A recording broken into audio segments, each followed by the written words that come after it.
My name is Ranger Tyler Brooks. I serve as a search and rescue officer with the U.S. Forest Service. Most nights in this line of work feel the same: quiet, predictable, almost routine. But the truth is, it's that small fraction, that single percent, that changes you. The part of the job they don't train you for, the part you wish you could forget. It was a fog-drenched night in late October, the kind of night where the forest feels older than time itself, where the shadows seem thicker than they should be. Dispatch came through my radio, a report of suspicious activity near an abandoned church on the edge of the valley, a place locals avoided, a place tied up in old stories no one wanted to say out loud. My partner chuckled when the call came through, saying it was probably just kids stirring trouble. I wanted to believe him. I wanted it to be nothing. But even as we drove toward that stretch of forgotten woods, something in my gut told me we were heading straight into a moment I would never erase. The radio crackled with static as the fog thickened. Our headlights flickered as though the air itself didn't want us to see. And then, on the narrow dirt road leading up to the church, it happened. A figure stood in the middle of the trail, perfectly still, pale, no reflective gear, no pack, no trace of who or what it was. My partner muttered under his breath, "What the hell?"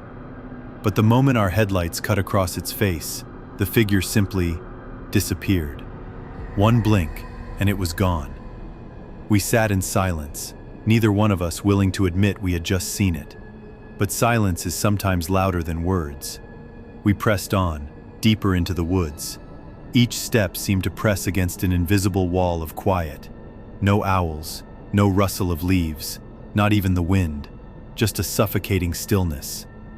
And then the sound came, a faint scratching, like fingernails dragging across canvas. I froze. I knew that sound. It was the exact sound of a tent being pressed from the outside. I raised my light. Nothing. The scratching stopped. And then, in one horrifying second, I saw it. A face pushed against the thin layer of fabric, human enough to recognize, nose, mouth, but twisted, lopsided, wrong. My pulse hammered in my ears. I kicked at the canvas and it withdrew, vanishing into the tree line. I unzipped the flap and leveled my sidearm, firing 2 warning shots into the night. The echoes rang through the valley. The forest swallowed them whole. And then I heard it. From the darkness, a low sound answered me. Not an animal, not the echo of my own gun. The exact sound of those 2 shots, played back. Twice. Identical. Perfect. Like a recording. My mouth went dry. Before I could move, another sound followed. The unmistakable whir of a zipper being pulled down. The same sound I had just made seconds earlier, now coming from behind me in the woods. Its body was a patchwork of tangled flesh and matted hair, like something unfinished. Its face looked as though it had been half-formed in a mold, then abandoned. No symmetry, just lumps. Its lips stretched wide, and from its throat came the hollow imitation of my gunshots again. Then the zipper sound. I shouted at it, but my words felt small. It tilted its head, almost curious. Then, without warning, it turned and slipped back into the trees. The forest went dead silent once more. At first light, we scoured the site. No tracks, no evidence. The grass where it had stood was flattened, but beyond that, nothing.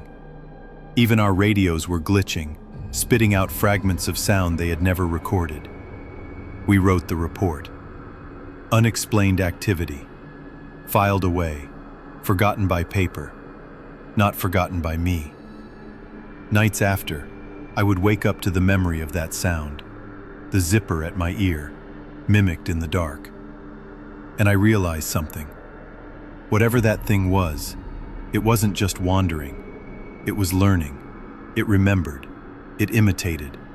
And if it could copy a zipper, if it could echo gunshots, then maybe one day it could echo something else.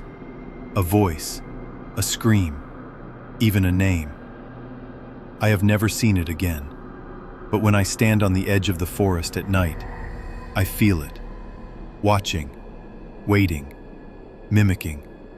And I know, deep down, it's still there, somewhere beyond the tree line.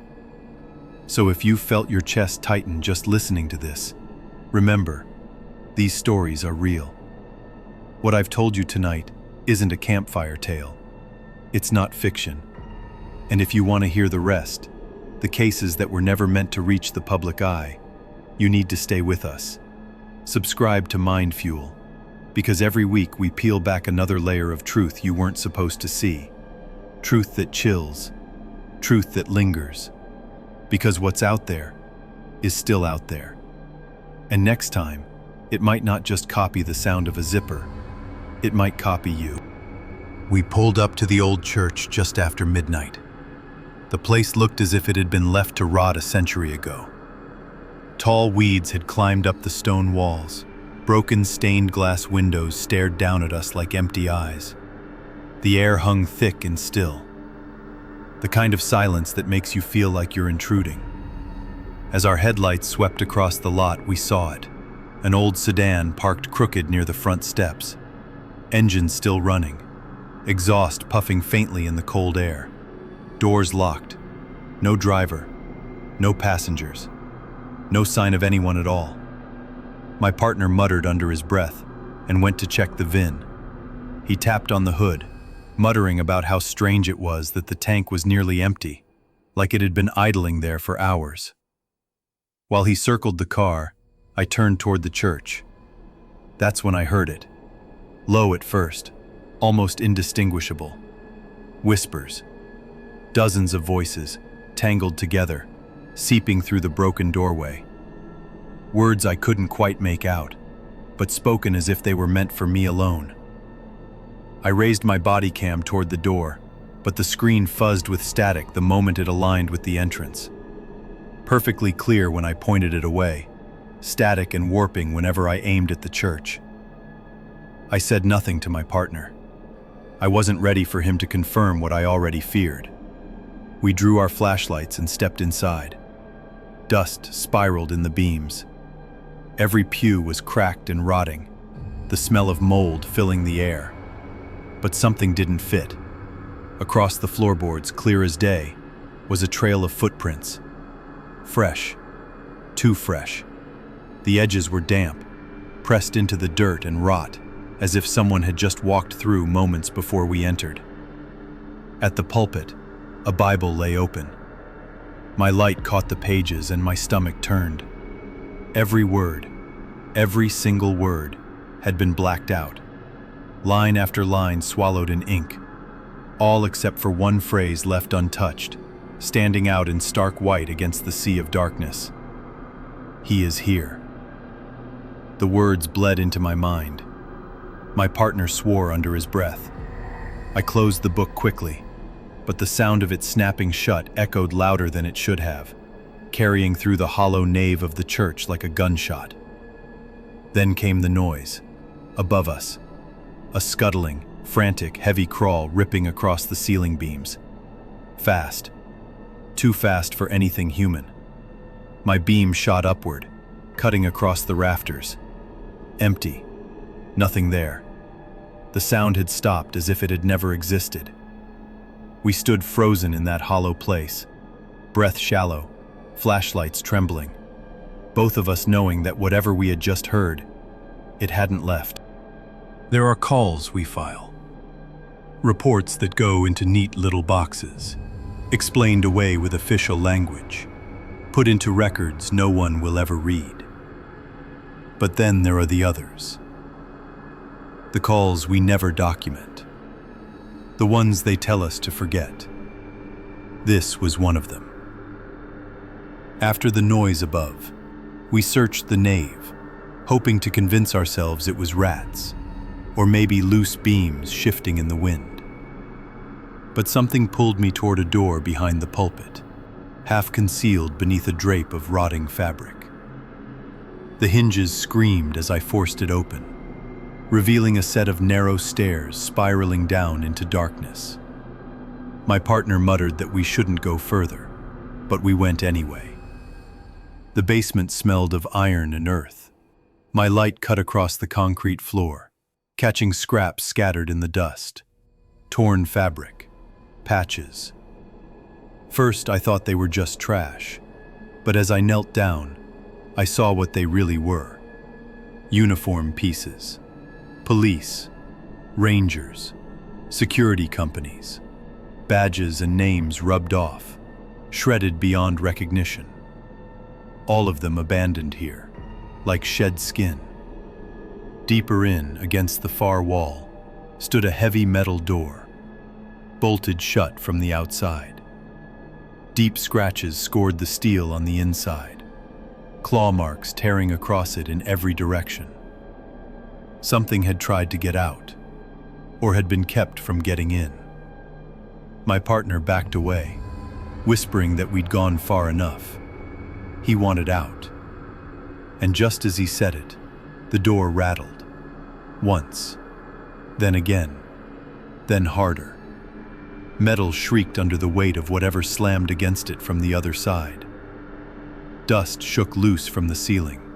I raised my weapon, though I knew it wouldn't matter against what was forcing itself forward. And then my radio crackled. Dispatch. The voice was sharp, urgent. Unit 47, are you inside the church? I froze, swallowing hard. I keyed the mic. Affirmative. Why? The reply came back after a pause. A pause too long. Because we're looking at it right now from the road. I turned to my partner. His face was pale, his flashlight shaking in his hand. Neither of us said a word. We bolted for the stairs, sprinting up through the nave, out into the night air. But when we burst through the doors, our lungs heaving, we froze again. The church stood silent, dark, boarded up, every window sealed with nailed planks. The walls weren't cracked by age. They were whole, untouched, as though no one had entered in decades. And the car we came in? Gone. No headlights, no tire tracks, nothing. Just empty road and fog swallowing the lot whole. We were stranded. The lot where a cruiser should have been was nothing but gravel and fog. I tried the radio first, dead, not even static, just silence, like the channel had been cut. My partner tried his phone, and all it gave back was the same distorted loop of static, repeating over and over like a broken tape. No signal, no lifeline, nothing. With no other choice, we headed into the woods, aiming for where we thought the highway cut through. Our boots crunched over damp leaves, every step sounding louder than it should have. And the silence. God, the silence. No insects, no birds, no wind. Just emptiness pressing in, swallowing every sound we made. After maybe an hour, my partner froze.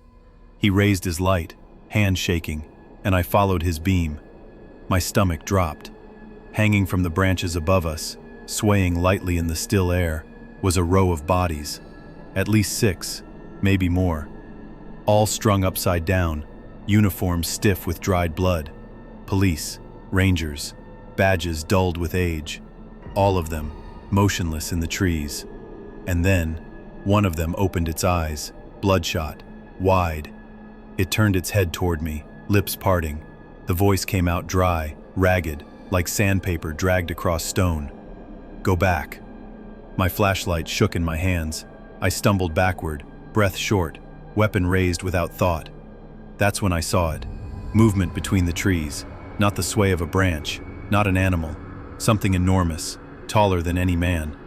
Its outline slipped between trunks with unnatural speed, and then its eyes caught my light, white, glowing, fixed on us. I fired. My partner fired, but the sound was wrong. No sharp crack of gunpowder, no echo in the valley, just muffled pops, like the bullets never left the chamber. The recoil was there, the motion was there, but the sound was swallowed, as though the forest itself refused to acknowledge the shots.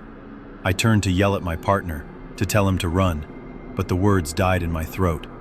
He was gone, just gone. 1 second at my side, the next replaced by empty air. His voice cut off mid-breath, as if he'd been plucked out of existence. And then the footsteps started, slow, measured, crunching leaves just beyond my light, circling me, round and round, closer and closer, while the forest stayed silent. The last thing I remember from that night was the sound of those footsteps closing in, circling tighter and tighter, the crunch of leaves pressing against my skull until it drowned out every thought. Then, nothing. Darkness. When I opened my eyes, I was behind the wheel of my cruiser, engine off, parked neatly outside the station back in town. Early morning light bleeding through the windshield as if the night had never happened. My partner was gone. His door was shut, seatbelt buckled, but the seat was empty.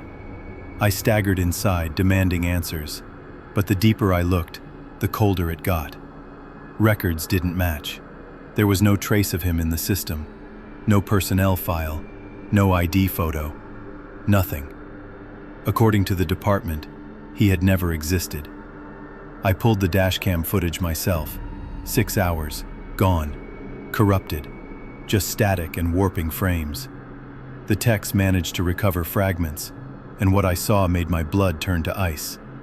There I was, sitting in the cruiser, my partner beside me, both of us talking to someone outside the car. The angle never caught their face, but the way we leaned forward, the way we nodded, it was like we were listening carefully. Then, the figure from the road stepped into frame. That pale outline. It leaned down, pressing its face to the window. Static ripped across the recording, the screen bending and tearing. Then the audio shifted. My voice, my own voice, whispering words I don't remember ever saying. We let it in. The file ended there. Nothing more. I've replayed it hundreds of times, tried to find another explanation, but there isn't one. Whatever that thing was, it didn't just follow us. It walked with us. It spoke through us. And if you take anything from this, let it be this. When you see something on a call that doesn't make sense, don't be so quick to label it drugs or delusion.